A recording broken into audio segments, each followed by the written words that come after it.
Warning: the following podcast contains violent scenes that may be unsettling to some listeners. Listener discretion is advised.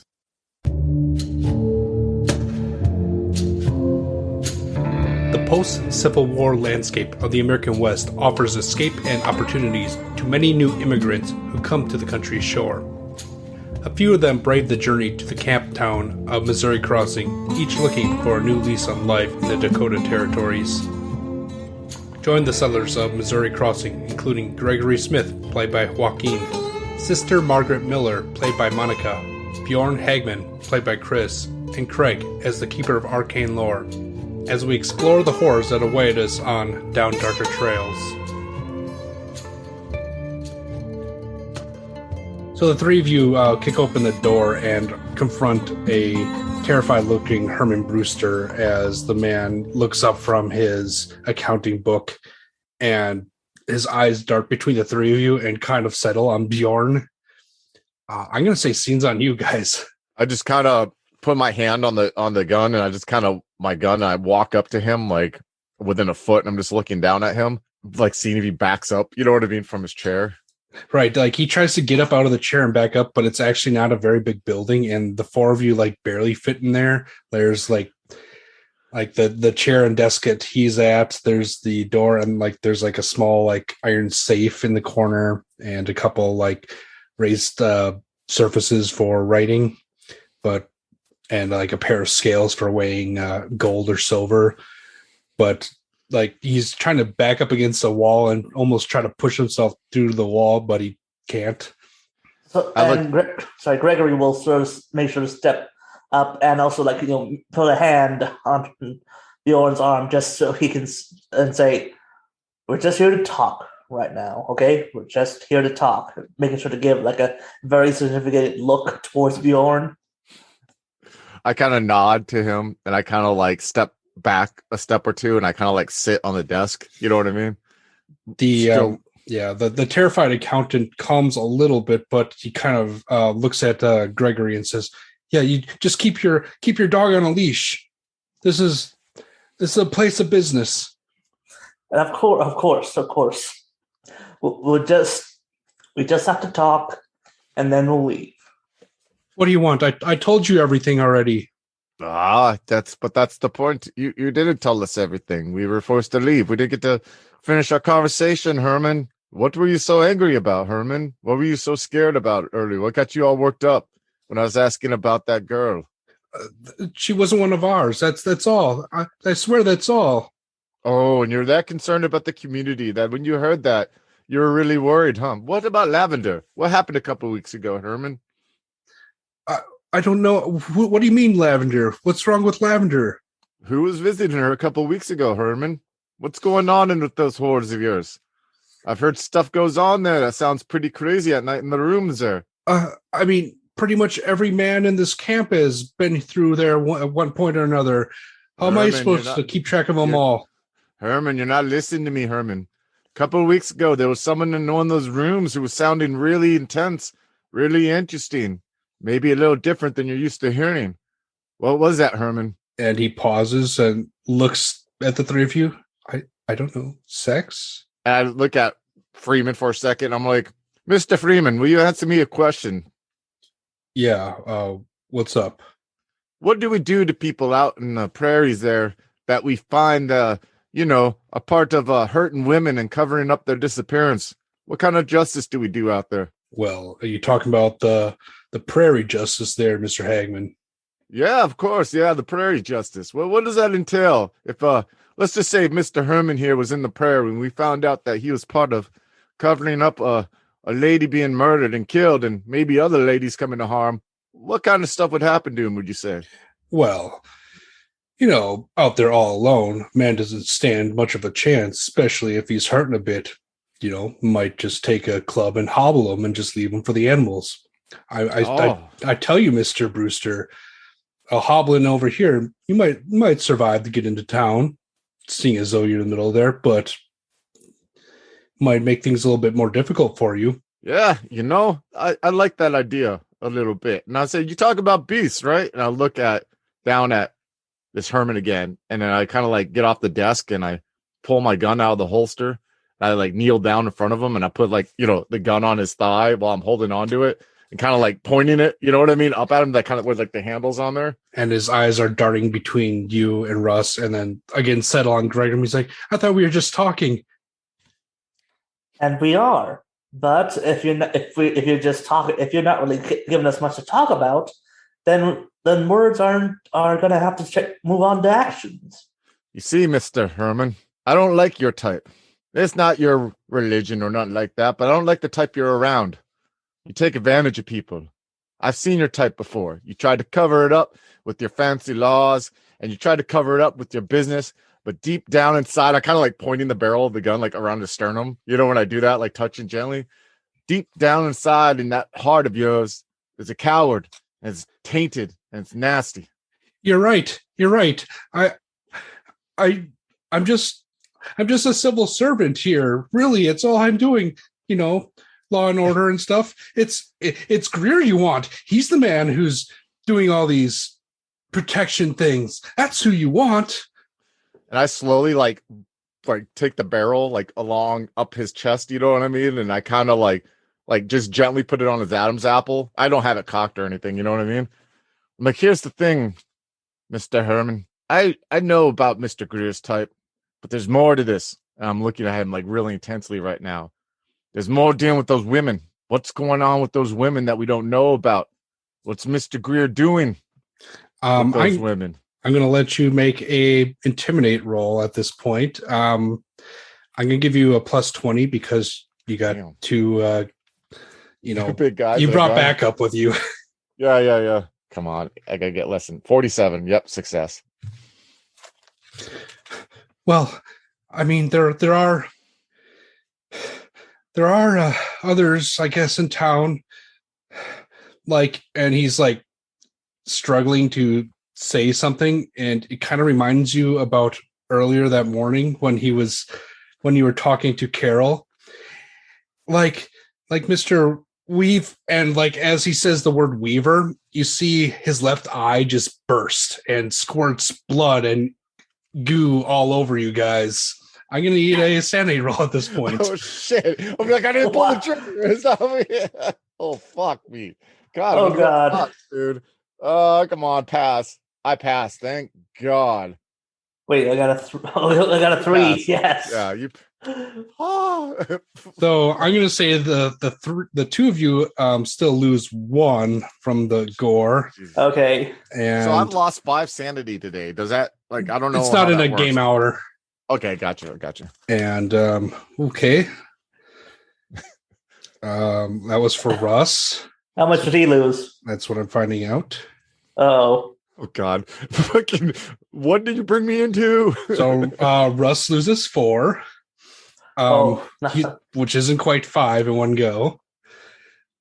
And he's like, what the fuck was that? And then there's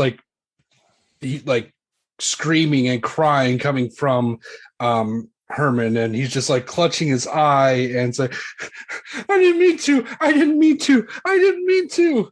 I'm just looking. I stepped back. I got all this shit on my face. I'm looking at Gregory what the fuck? I don't know how to react to the situation. Yeah, Gregory, he as soon as the eye popped, he would have just immediately put his back against the wall while drawing his own gun, just eyes just looking around, just he doesn't know what the hell's going on. Can you make listen rolls, both of you? All right. Let me Oh, and if we pass something, we got to mark it off, right? So give me a second. I'm sorry, mark it off. Intimidate. And then listen. Where's listen at? Well, I made it a 9 out of 30. Can you remind me where listen's at? A, B, C, F, G, H, I. Oh, I see it right here. I got 50. Okay, sorry.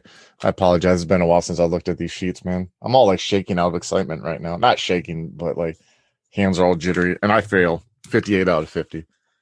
So Gregory, you see Bjorn is just kind of still just covered in eye goo, but you being a little bit more removed and observant as is your character's wont, you hear dachshunds barking next door. Okay, so are there any windows or something nearby? Yeah, there's the one window that you can see that you were able to have your observations on him earlier. All right, so the docks, are they near the like in the direction of the window, or would I have to go outside to like get a look at? They're from the adjacent building, probably second floor of the Silver Dollar. So we could go outside the front door and just avoid it. Easy. We don't have to go through the window. Yeah. Easy. Just it's sort of like a cue, like someone's heard something. Yeah. So yeah, Gregory to like there's something outside, and then he'll like go out the door.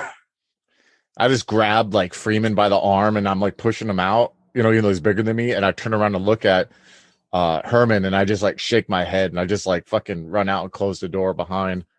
And I'm like, as we're running off, we're like a distance away. I'm gonna look at Freeman. I'm like, grab your men, meet him at Gregory's house. I look at Gregory. I'm like, go watch your family, and I'm gonna go get Sister Miller. And I just like go and run towards my horse and like get on my horse and ride towards where she's at. Sorry, go ahead. No, you go ahead. So yeah, and as can I make a spot hidden to see if I can see what anything that might have caused the dogs to bark, or? I mean, you're pretty sure you know what. Okay. Like, there's a bunch of screaming and yelling after the incident. I wanted to make sure that it wasn't like a magician going like ooh right next door. No, you guys were pretty loud following that, especially Russ. Okay, so yeah, Gregory would hightail it out of there. So, Russ rides off to pick up some of his drover friends, and eventually makes his way back over to your camp. Gregory, you and Bjorn kind of ride in together. So what are you doing? What's going through your guys' head right now? Well, Gregory, since he didn't know, didn't see the earlier scene with Carol, he really has no idea what that he just eye popping just came out of nowhere, and so now he is like he is part of him is like, did Bjorn do that somehow? Is that just a thing that just and you like get so much stress their eye pops out, or is it more like something much more sinister going on, because he knows something bad happened, but he's not quite sure what caused it, so he's not sure how worried he should be. Right. Yeah, it's. I mean, you didn't see the thing earlier, so it's like you may not put two and two together yet, but it definitely was weird. Sister Margaret, you're kind of settling down for the night. You do your rosary with Sister Michael before bed, and now that you've gotten rid of that dreadful book, you have other things to occupy your mind. But you hear like hooves galloping into camp at this point. She's going to be, I'm assuming, in her tent, and she first thing she does is she sits up, she sets her rosary down, and she's going to grab something that she can throw over her shoulders to kind of conceal her chest, and she's just in a long nightgown, and she's going to poke her head out of the tent and kind of squint her eyes in the darkness to see, and she hears somebody coming over. So she's going to kind of step outside and see if it's someone coming for her. Yeah, you definitely see Bjorn and Gregory as they're kind of like dismounting over by the area that you set up for the horses in your little like compound. So once she sees that it's Bjorn and Gregory, she's going to kind of march over barefooted with one of her hands holding, the shawl around her chest, closed. She's going to march right up to Bjorn and say, "Where on earth were you? What happened with you earlier?" I'm going to jump down off my horse with the blood and gore still splattered all over my face, intently looking at her. And I'm just going to like walk into her tent, because I assume people have like wash basins, right? In these like tents with water and shit. Yeah, it's pretty common. I'm just gonna walk past her and go into her tent and just like start splashing my face off and like get, you know what I mean? Getting all this shit off my face, all like trying to scrub my hands off and try to just, you know what I mean? Trying to do whatever I can. So she's gonna look at Gregory, since Bjorn kind of just walks past her, and he's all bloodied up, and she's kind of like stuttering for a second, like, will somebody please tell me what on earth is going on? We went to see the Jew, Herman Brewster. We wanted to talk to him about what happened with someone named Lavender about a couple weeks ago, and he gave us a name, but then his eye blew up. His eye? And she kind of looks back towards Bjorn and then back at Gregory. Well, did you get into a fight? No, that's the damnedest thing. I was making sure that Bjorn didn't get too carried away, and his eye just exploded. Like it was like somebody had shot him in the back of the head, but nope, there was nobody else there. Bjorn comes out of the tent, like holding like a travel bag that he found in her, just like kind of puts it in her chest. I'm like, pack your stuff. You're coming with us. This isn't safe. Go. Stop that. And she kind of like smacks the travel bag out of his hands and watches it hit the dirt. I'm not going anywhere until you tell me what on earth is going on. I had something to tell you earlier and you just marched off about Carol. You know how she couldn't remember the name of that man? Lavender also could not remember for the life of her who assaulted her. And the more I pressed, the more I asked, the more she had those strange amnesia-ridden headaches. I grab her by her shoulders, like not like, abusively, you know what I mean? But firmly, and I look at her. I'm like, I have his name. Grab your stuff. We got to go. You're not safe here alone. And Gregory, of course, will be like, well, what are you talking about? Amnesia? What are you talking about? Never mind that. What about Sister Michael? What about Father Noss? I can't just leave them behind. They won't go after him. We have to be together right now, at least tonight. And we have to figure out what's going on. I have the name. I have protection for us. So she's just kind of going to squint a little bit, kind of give him that angry stare. And then after a couple seconds of just like silence and angry staring, she's just going to say, fine. And she's going to bend down, grab her, her suitcase, kind of press it to her chest, and then say, do I at least get to wear shoes for this expedition, Mr. Hagman? And I just like look at her and I'm like, of course, get them. So she's just going to run back and grab her stuff, leaving him and Gregory out there to discuss. And I just look at Gregory like, this isn't good, Gregory. This isn't good. I admit it was strange, but what, did you see something like this before? Like, why are you acting? Yes, earlier today, yes. When they were trying to talk about that man, that Mr. Weaver, the lady, her nose started bleeding. They act like they forget what they're talking about. I've seen something like this before. This isn't right. Huh. This town. And I'll look at him intently for a second. Like my eyes are all like blazing. This town is tainted, Gregory. It's like the land where we came from. I see. We have to excise it. Yes? Yes, we do.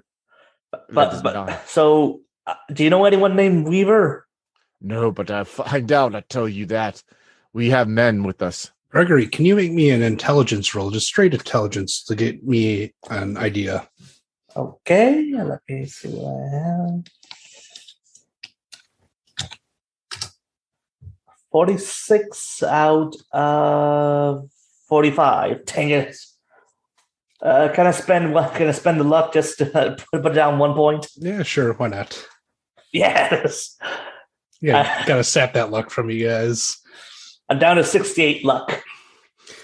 Well, you do recall a little card game you played with a Cornelius Weaver a couple months ago. Oh. And then you see Gregory, like the name just clicks in place, and he's just, oh, I think I know the man. Who is he? I played a card game with him shortly after we got into town. I knew there was something off about that man. His name is Cornelius Weaver. I think he's from south somewhere. Might have lost things during the war, but I did not like that man. He just talking to him that almost made your skin crawl. There was nothing I could put a finger on it, but there was just something. We'll talk more about this at your house when we get her and we get Freeman's men. We'll figure a way out. We'll get answers, Gregory. I swear to you. So are you basically deciding to kind of hole up in just for the night? Yeah. Yeah, just in the area, have tents or what. Just like, this is a tense fucking thing. You know what I mean? And just and like want protection numbers. And it's established that he has a cabin already finished built because he has the forge in there already. So so I'll say the three of you are able to get over to Gregory's cabin in the adjoining forge. And I put Margaret on my horse, just so you know, in a weirdly like protective manner, so. Yeah. And it's not too far away, especially if you're like taking horses over there. You wake up little Mary and she's kind of excited to see little visitors. Zeke is barking. Mark keeps sleeping. Abigail and Samantha quickly get tea, and Gregory, Samantha is asking you what's this about, as Russ and like a couple drovers that he could pick up along the way just basically start garrisoning your home. Okay, so I'll explain. What do I say? Yeah, because like your entire family and your kids are listening to this, and it's what we'll talk what do you outside. Say? Yeah, we'll talk outside. The adults with the table, like the picnic table that we all know he has in front of his. You know what I mean? Yeah. Then cuts to like, or all the kids have their ears up. Yeah, against the wall. They're trying to listen. Yeah. Okay, so Gregory, he is like clearly struggling to find the words to explain what just happened. Am I with him? Like, when he's I'd say sure. Sure. I'm like, do you all want to be out there kind of having a discussion then? Yeah, I'd say Miss Smith deserves to be out there. So I'd say like Miss Smith, Mr. Smith. Yeah, all the adults, yeah. Yeah, Sister Miller, Russ and his men, and I are sitting out there. Okay. And I'm gonna have Johan watch the kids inside, kind of like be like, okay, keep them occupied. Yeah. You're protecting the kids. Sure. Yeah. Of course, he's George right there with them, trying to listen in. Yeah, I know. Right? So I'm gonna sit at this table. I can imagine like, would this table be something like to fit like 6 people or something? I'm sure a couple of Russ's or Freeman's men. What's Freeman's first name? Russ, right? Yeah. Yeah, mm-hmm. Russ's men are like standing because they can't sit or whatever, And I'm just like, all right, listen. And I just like, I know people have questions and hopefully we have answers, but let me explain from the beginning. So there was that lady who was found by Sister Miller's by the river. She's not a prostitute. We don't know who she is. But she had similar markings that Sister Miller here found on a prostitute named Lavender.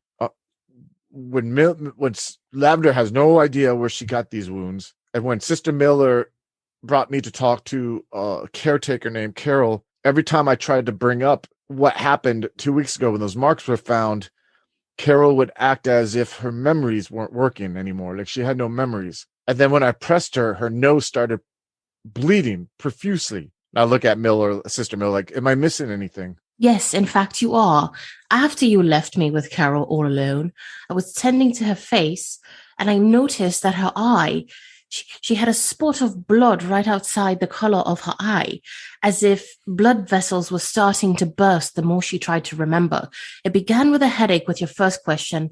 The second time you asked, she had a nosebleed. And by the third time, it was the nosebleed, the headache. She seemed awfully frightened by something, and her eye began to have blood spots on it. And then, and I look at her, there's a moment where like, I want to like tell her why I fled, but then I'm like around other men. So like, I feel like, you know what I mean? Like, I don't want to have that moment of openness. And then I'm like, so Russ and Gregory and I go to talk to Herman because I felt like there was something he wasn't telling us last time we talked to him, and we pressed him the same way. And I just look at Gregory like I'm at a loss of words. You know what I mean? And I just shake my head, and like his eye exploded. Samantha Miller crosses herself, and a few of the drovers kind of like spit on the ground. And I lie not. Russ was there, and Gregory were there and witnessed it too. But he gave us a name before his eye exploded. A name of a man named Mr. Weaver. And I look at Sister Miller. That's the name we were trying to get. And Gregory, and I motion my head towards Gregory, has met him before. Yeah, I met him at a card game at the Silver Dollar once, a few months ago. He was a blonde southerner, made your skin crawl just by talking to you, but I I don't really know that much about him. We talked for a bit, then he left, and I haven't really seen hide or hair of him since. There's a lot of murmuring and like side conversations, like trying to suss out if like you're actually as a group believed. If you all have the feeling like if it was like one person saying this, you'd probably be crazy, but you got like several like key community leaders speaking about this threat of Mr. Weaver, so they're at least willing to hear you out over it. But like there's like side conversations, and there's like it's like, well, who's this guy? I don't know. And it's like, well, what do we do is one question that gets echoed out. We excise this evil that's in this town, but we got to find out more. And I look at everyone. All of us experienced what we did that night out on the way here. Yes, I'm looking at each one like in the eye, not making each like recognize the fact that we all saw some fucking crazy shit that night. Yeah, you kind of meet Samantha Smith's eyes, and she like is really into it. So we need to find out more. Mr. Freeman and I were talking about starting a business. We were going to start some kind of security consulting business. And I was hoping when the major comes here from the Union Army, Gregory would talk to him about official government positions for the law. But I think if we announce our business tomorrow, maybe we can say that Mr. Weaver is a client inquiry. We need to find out more about him on request of a client who had bad business dealings with him. Yes? I look at Gregory. Sure, if you want to, try to draw him out like that. What do you all think? Is that a little too on the nose? That sounds awfully dangerous. Having a man who's doing shady dealings and who injures people in a way that we can't even quite comprehend. And your idea is to just go out and say, well, we're looking into you because someone's asked about it. Don't you think that's going to immediately incite his wrath? It worked before for me. And I just like look at her all intently. And at this point, Gregory will just say, and could the people you dealt with before make people's eyes explode by talking about their name? And I just look at him for a second, deadpan. No, but similar. There's evil in this world, Gregory. Evil that we can't fathom. And the best way to go about it is to make sure you don't just blunder blindly into danger. And there's a moment. The last thing we need is to find you floating on the river now, isn't it? And there's a moment where like he looks at her and he I don't know, is he wrong in sensing that there's caring in that statement? Well, I mean, she obviously cares about him. She's just, she's saying it because she's so angry he's being so stupid. Yeah. And there's a moment where he kind of stops and he gently looks at her, and then he like nods his head and he looks back at Gregory and then at her and at Russ. And so what are other ideas we have? So Gregory says, how about this? We go to see the major on Saturday. We get like a law office set up, and then we start to basically say, okay, all the deputies, we start going around introducing ourselves, making, basically say, hey, got a law problem, we're here now. And so then we like try to like make it seem that we're looking into everybody suspicious, not just Cornelius Weaver. So that way, it'll seem like he's just one of the people we're looking. We're not just looking for him specifically. We could look also to get any other clientele and just say, hey, we're open to business and willing to take other cases too, as Russ speaks that up. Too, yes. I like that, yes. I look at Miss Sister Miller for a second. I'm like, you were looking into this on your own too, yes? How did you find out about this Lavender lady? It was actually completely by accident. I wanted to sort of investigate the local areas and see if I could assist women with my medical expertise. I went into the Silver Dollar. I asked Carol, who was the woman in charge of the ladies, if there was anything I could provide and if there were any sick girls there. And that's how I came across Lavender. I would just say be careful if you plan to go there again because, well, who knows what Herman's going to tell people. And if they've seen you with me, they may be wary of you too. Yes? Don't worry about me. I go there completely disguised. I was kind of like raise an eyebrow at that. Monica, could I get an idea roll for you that's just your straight intelligence? 61 out of 80. You do recall in your investigations that this is all crazy anyways. So what's one more step of crazy? It might be possible, if such things were possible, for someone who's powerful enough maybe to completely change the way this person looks. So really, it could be anyone. Oh man, then that would mean I'm outing myself as to what I've been doing. Ooh. Okay, so Sister Margaret is going to look very sheepish and embarrassed for the moment. And she's going to say, Mr. Smith, could I possibly talk to you in private for a moment? Yeah, sure. Yeah, sure, sister.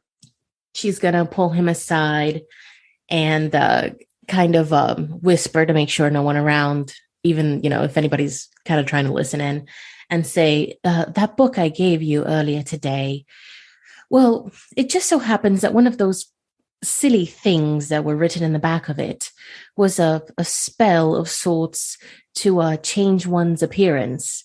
Now, I'm not saying that that's what could possibly happen here, but, well, it just seems very strange that this book has a sort of reputation for having power of the occult, that such a spell were in that book.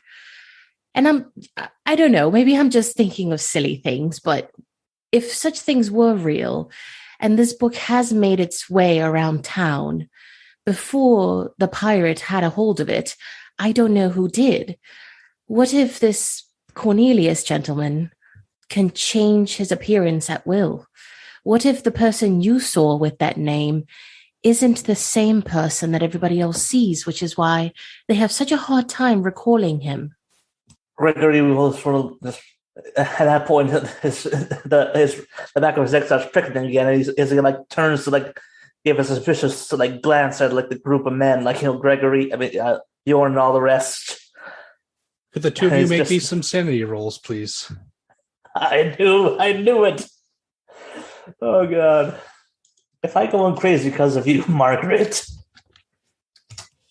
I failed 87 out of 52. I made it 27. So, Margaret, maybe you're voicing this because you're feeling quite a bit paranoid over that. So could you lose a D3 of sand, please? 2 points lost. And lost and gone forever. That brings me down to 50. So this paranoid thought kind of pervades your mind as the two of you kind of look back and see the rest of the adults of your group kind of chattering and talking about whether they believe you or not, or what could possibly be going on. As you wait pretty much through the night, no one really sleeps at night, and the sun eventually comes up. And does Gregory lose any sand for that, or because I didn't make it? You made it. Okay, yes. So the sun eventually does come up, and it's daybreak again. The kids are all way too giddy to sleep. You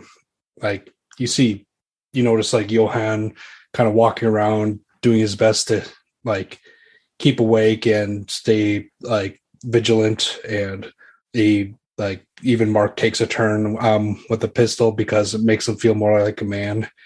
And it's a rather uneventful night. Do you have any plans for this week up until Saturday? Okay, I think Gregory will look at the book. Goodbye, Sand. Sandy, you were nice when you last did. At first he was didn't really want to think about it. Then after Sister Margaret told him about the spell, he's like, "Oh, of course, now I got to check it out, just to see, just to get an idea of what we're dealing with." So you unwrap the parcel of newspaper and find this thin leather covered book talking about My Journey into the Ninth Circle by the famed occultist Herschel Buckman. And I'm not going to readdress all the same things that I did with Monica, but yeah, it's basically, are you just going to try to power through it in a couple days? I think he more like pick a selection and read. Yeah, he'll like he'll first like probably like first flip for where the spells are. Then he'll like sort of like peek around and just be like, okay, and then once he discovers how bad it's written, he'll just be like, ugh. So you see exactly what Margaret was talking about when you get to the spell called the body warping of Golgoroth. There's also the spells Call the Crawling Chaos, and like some talk about an ability that the author calls psychometry, where users are able to learn secrets by touching the objects. The story of the man who's searching for the one true path to enlightenment.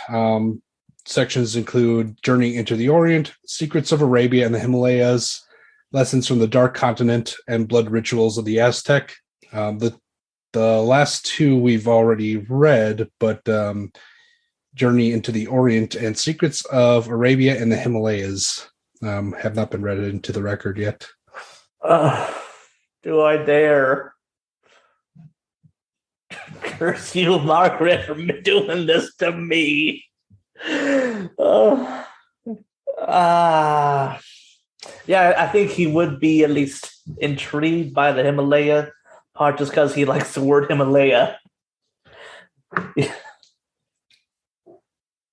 He's a blacksmith from Chicago in the 1800s. He's never heard of the Himalayas before. It sounds exotic. All right. Would you like to read it into the record? I just posted into the chat. All right. Secrets of Arabia and the Himalayas.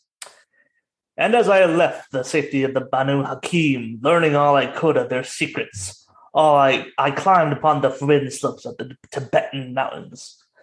There, under the midnight sun, I met with the Buddha and we fought. Now I may not be able to claim victory against this formidable monk. I can boast that twice my blows had smite him off his sacred perch, and once caused his holy sandal to fall and come lost among the chasms. Sorry, any Buddhists out there. That is some. Yes. Herschel Buckman is well known for his pretension. Exactly. Of course, Gregory doesn't know any of that. He's just like, ooh, cool-ish. Bit too many fancy words, but I sort of see what he's going for. Now, Margaret and Gregory, so having a little bit more insight to what is going on now, and at least the inkling that magic might be real in some sort, do either of you feel like you might want to learn the spells? Yes. I don't think Gregory would be... Sorry. No, you go ahead. I don't think Gregory will want to learn how to use it. I think he will like just sort of peek at the spells and like try to see if, okay, is there anything that says how to identify it? That's about the extent of how he'll go. Don't.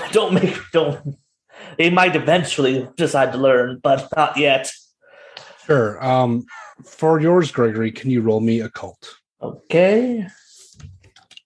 47 out of 5.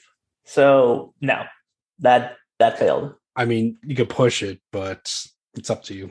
Yes, I'll just spend the 40 of my luck to get. No, I'm not that desperate yet. Okay. I'm saving that luck for when the beast comes to try to eat my face. Well, and then my soul. I mean, kind of think about it logically. Like, you wouldn't be able to tell, like, if someone actually did the body warping of Golgoroth correctly, you shouldn't be able to tell. He's just like, oh, well, dang, what kind of magic would be? What kind of come with, like, and then your left hand turns purple or something. Yeah, like psychometry, like, it might seem like if someone touches your wedding ring, it might seem more to you like mind reading. So that's like another tough one to tell. And like, call the crawling chaos. I mean, if the world ends, that's a good sign. But like, you're having troubles without actually learning the spells, trying to, like find evidence from them being done. Now, Margaret, which one would you like to try to learn? I think I'm trying to think of Margaret right now. She is very paranoid that the person that they're trying to look for may be in the house. And the fact that she hasn't slept and she's seen, kind of what happened with Carol and hearing what happened with Bjorn and Gregory. If the person's in the house, they could do a lot of damage to people that she loves. So she would be interested in using that same spell to kind of shapeshift into someone that can go around unseen. Because if she, Gregory, and Bjorn are asking the questions, they're the three that are going to have the targets on their heads. So she would be interested in shifting into a completely different person that just kind of blends into the background and can maybe spot someone behaving strangely. Sure. Let's make a couple rolls. Can you roll me your intelligence straight up and your occult? 2 separate rolls. So intelligence, I got 71 out of 80. Occult, I definitely did not pass. I got a 93 out of not 93. Okay. Would you care to push the roll? Is that the one where if I fail a second time, something horrific happens? Yes, but we would discuss the horror beforehand. Yeah, I'll do it. My occult is 40. Maybe I'll get lucky. But I did not get lucky with 87. All right. So you think you absolutely got it. However, there is if you did step by step at what the tones and the rituals that the book says, you think if this was a real thing that you could do it. So basically, I think that I'm disguised, but I'm not. You think you know how to do the spell perfectly. Okay. All right. So I guess she would. Well, she didn't bring her. Hang on. Give me a second. She had her bag packed with her. All her important belongings would be in the bag, meaning her journal would be there as well. So the spell she would have transcribed into it, so she wouldn't need to borrow the book back from Gregory. So I'm thinking, she would take her journal out of her bag, and while everyone is kind of waking up, she would kind of shuffle off and try to perform it. And where are you getting the spell components? If you recall, the body warping of Golgoroth involves eating a human eye. Well, it just so happens that I recall that Bjorn said that a man's eye was kind of exploded. I imagine she would have asked Gregory where Bjorn and him kind of had that interrogation happen, and she would try to go to that location to see if she could scrape up parts of the exploded eye. Would you like to make me another idea roll? Sure. 13 out of 80. Hey, there's some eye bits in your wash basin right now, actually. Soupy. I'll go get some. All right. Bjorn, do you have any other plans for the rest of the week until it is the day of the fair? Other than just working with Freeman and Gregory to come up with a pitch to this major, you know what I mean? And sure. Other than that, Russ kind of says, well, maybe if we can collectively put some money together and build a storefront or a home base on the land you already purchased, it might make you seem more legit. Yeah, we'd probably be doing that throughout the week, just kind of. Yeah, some of the drovers could help you, but however, it would mean that your own house again would get neglected a little bit. I'll just sleep in there. what we're building, Honestly, we'll stay in there. So, doing the public some good. All right. Well, next few days pass without a whole lot of incident. There's probably a lot of paranoia amongst your group. Just waiting for some sort of repercussions of what happened, but nothing actually happens. And after a few nights, exhaustion kind of makes you fall asleep and you kind of almost slide back to a normal routine again. You could see in the days before, preparations for the festival are being put up. Like there's some local craftsmen are there to put together like a floor and for people to do dance on, and they hang some lanterns from some platforms, and there's like more people who have been arriving who are new settlers, and they're people are greeting them. And amongst the group of settlers, you notice there's just a small man, probably Middle Eastern descent, starts to set up his tent. Sees some sort of some sort of salesman of some sort, and he puts up his tent, and there's a sign next to it saying that he offers wondrous items for sale: hair loss remedies, vigor supplements.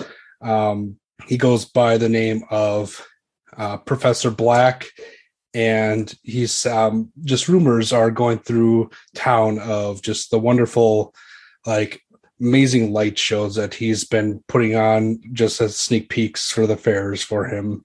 So the group of you Saturday morning eventually make your way in, and there's already a lot of festivities are being put together. You noticed Father Noss has even loosened his collar a little bit and brought along a fiddle, and a lot of the nicer, well-behaved prostitutes are allowed out to mingle with a lot of the workers.